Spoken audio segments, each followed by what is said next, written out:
going on YouTube? It's Dan Slayer with another Fortnite video, and today we're looking at ways you can improve your FPS on the Nintendo Switch.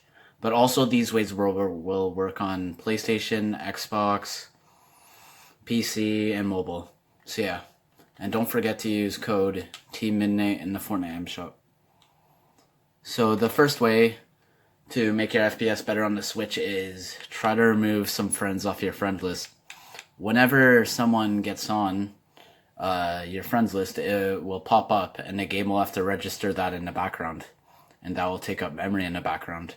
And also it updates where someone is, like in what lobby, every like few minutes.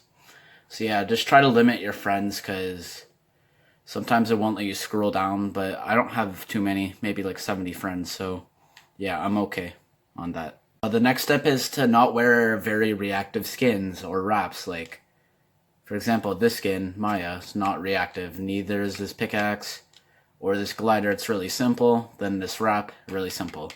Something that'd be very reactive would be like, let me find the skin real quick. Let me just look. For example, yonder, you can see that stuff on the back will make your frames worse, but also this pickaxe will make your frames worse.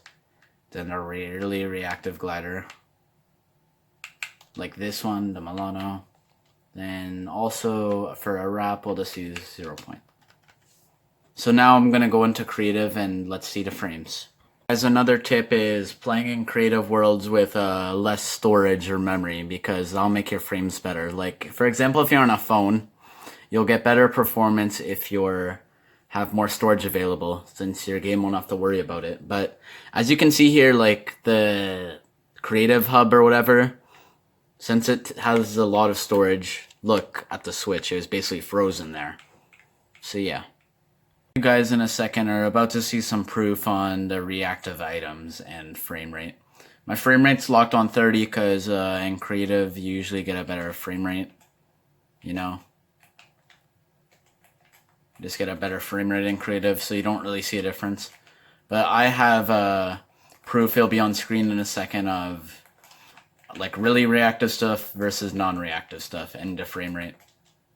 Comparing it to the default skin. And just like Dito said in his tweet, I'll be comparing it in creative in an empty map where it's just me and the skin. In this first test right here, you can see the Blaze skin gets about 20 FPS less compared to just the default skin, which isn't that much. So I decided to change up the skin, because this isn't what you would wear if you were in a normal game. You would usually be wearing a back bling, a pickaxe that matches, a glider, you would usually have a wrap on your gun, and dance is selected as well. Now this is when you can really see the FPS difference. When you have a back bling, a pickaxe, wraps, and dance is selected, that's when your FPS is affected the most. As you can see here, there's almost a 90 to 100 FPS difference in both these clips right here, which is insane. Now 20 FPS isn't that much of a difference, but 100 FPS, that's when you notice the difference. That's when you start punching your monitor, slamming your desk. That's when things get serious. Now in this last test right here, I wanted to compare the Blaze skin with everything default, default pickaxe, no wraps, no nothing, to the Blaze skin with all the extras. As you can see here, there's still a big difference in FPS. So in conclusion, what this means is that the Blaze skin itself doesn't cause your FPS to be that much lower, but when you start matching your back bling, your pickaxe, and your wrap to the skin,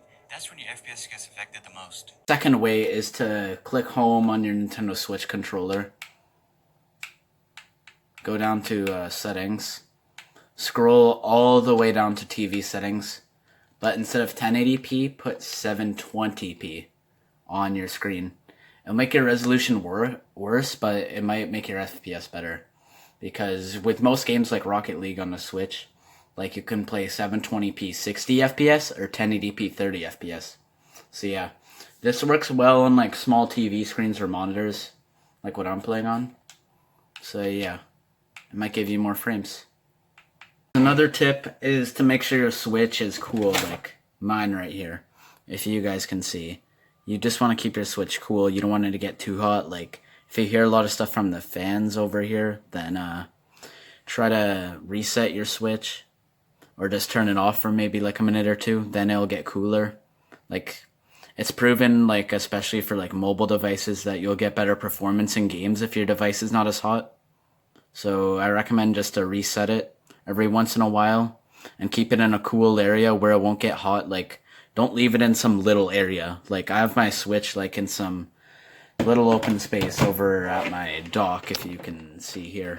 So yeah, just keep it cool, then I guarantee you'll get better frames.